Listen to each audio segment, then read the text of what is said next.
కానీ పెద్ద మనిషి అన్నాడట, తమిళనాడుకు సంబంధించిన పెద్ద మనిషి ఆయన తెలంగాణ భవన్కి వచ్చి ముడిచిపోయినట. అబ్బా తెలంగాణ రాష్ట్రం రాకపోతే గింత పెద్ద భవన్ కట్టిన అన్నాడట. పాప పెద్ద మనిషి ఉన్నాడు, ఎక్కడున్నాడు?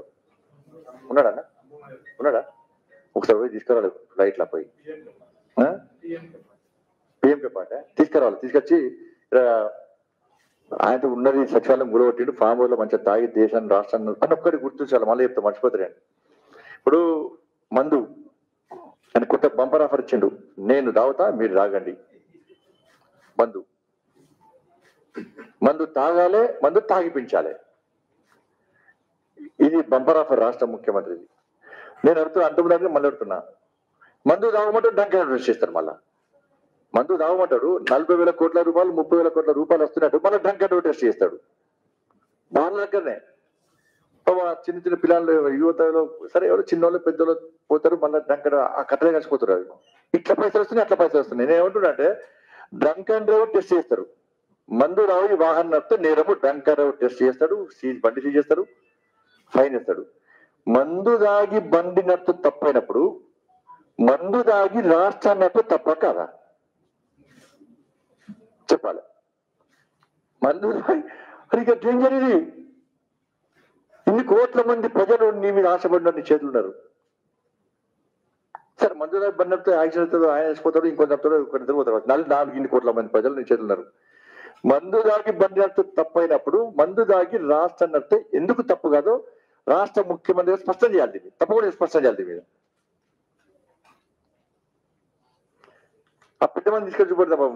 తెలంగాణ భవన్ నుంచి ముడిచిపోయినట, సచివాలయాన్ని ఊలగొట్టి సచివాలయానికి రాకుండా సచివాలయం కింద నిధుందని ఊగా చూస్తున్నాడు, పోతున్నాడు. ఆయన పోతున్నారు, కుటుంబం పోతున్నారు, సొరంగా చూస్తున్నాడు. అది పాపం ప్రభుత్వం వెళ్తాం కూడా ఏం వెళ్ళి తీసుకుపోయి దాచిపెట్టిండు.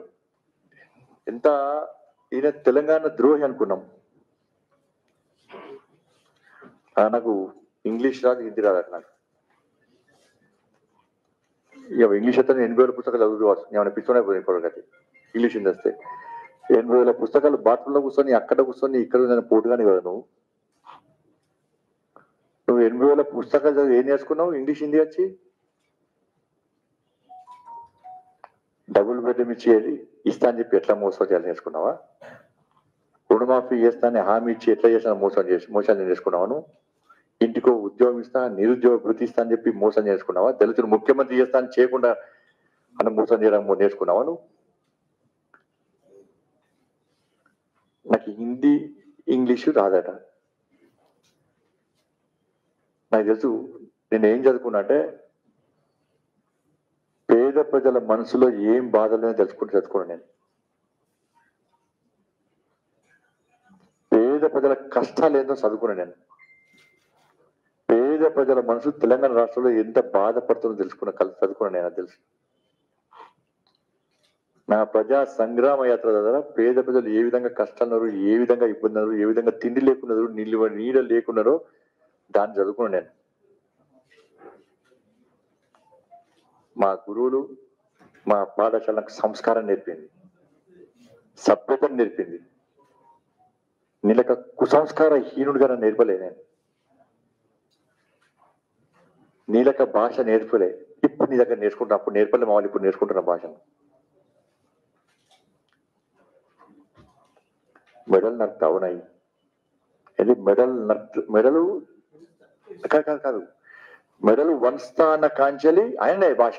మెడలు వంచుతాన కాంచలి మెడలు నర్తాన కాడికి వచ్చి లెక్క. ఇక తుక్కుడే గుర్తుసుకో బిడ్డని కాదు. మెడలు 4 నడుతున్నట్టు మెడలు. తలకాయ కూర తిని అలవాటు రోజు తిని బోటి తలకాయ సపరేట్ ఉంటాయి. బోటి కూర, తలకాయ కూర, లివర్, కిడ్నీ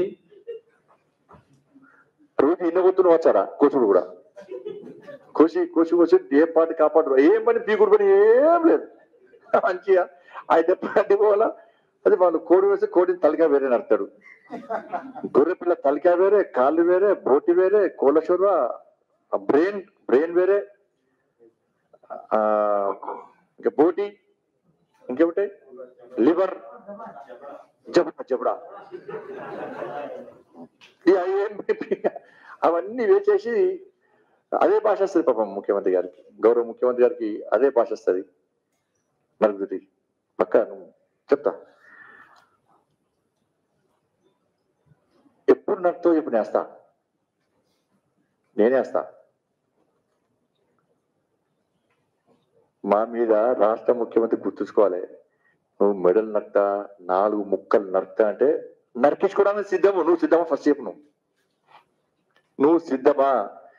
రే గుర్తుంచుకోవాలి, రాష్ట్ర ముఖ్యమంత్రి పోస్టర్లు వేసాడు. రాష్ట్ర ముఖ్యమంత్రి మా మీద నక్సలైట్ పోస్టర్లు వేసారు మా మీద. ఫలానా డేట్కు చంపుతామన్నారు, ఫలానా రోజు చంపుతామన్నారు. అప్పుడే భయపడే పీకుడు నీకెవరు భయపడతాడు? నీకు నువ్వేం పీకుతావని, నువ్వేం మర్డర్లు చేస్తావని, నువ్వు ఎవరి కోసం పని చేస్తావు చెప్పు ఫస్ట్. రాష్ట్ర ముఖ్యమంత్రి నన్ను చంపుతా అంటావా? నువ్వు చెప్పు, ఎప్పుడు చంపుతావు చెప్పు. పక్కా నీ దగ్గరకు వచ్చి నీతోని చంపించుకునే ధైర్యం ఎస్ బండి సంజయ్ గారు ప్రతి భారతీయ జనతా పార్టీ కార్యకర్త ఉన్నది. ప్రతి భారతీయ జనతా పార్టీ కార్యకర్తలు నమ్మిన సిద్ధాంతం కోసం, కాచేపు జెండా కోసం, కమలపు జెండా కోసం త్యాగాలకు సిద్ధమై పోరాడే కార్యకర్తలు నా భారతీయ జనతా పార్టీ కార్యకర్తలు. గుర్తుంచుకో రాష్ట్ర ముఖ్యమంత్రి. హాయ్ ఫ్రెండ్స్, మా టుడే టుమారో యూట్యూబ్ ఛానల్ చూస్తున్నందుకు చాలా థ్యాంక్స్. మరిన్ని లేటెస్ట్ వీడియోస్ కోసం వెంటనే సబ్స్క్రైబ్ చేయండి. అలాగే ఈ బెల్ ని కూడా రింగ్ చేసేయండి. మా నోటిఫికేషన్స్ అన్ని మీ మొబైల్లో వస్తాయి. అలాగే మా వీడియోస్ మీకు నచ్చితే లైక్ చేయండి, షేర్ చేయండి, నచ్చకపోతే కామెంట్ చేయండి.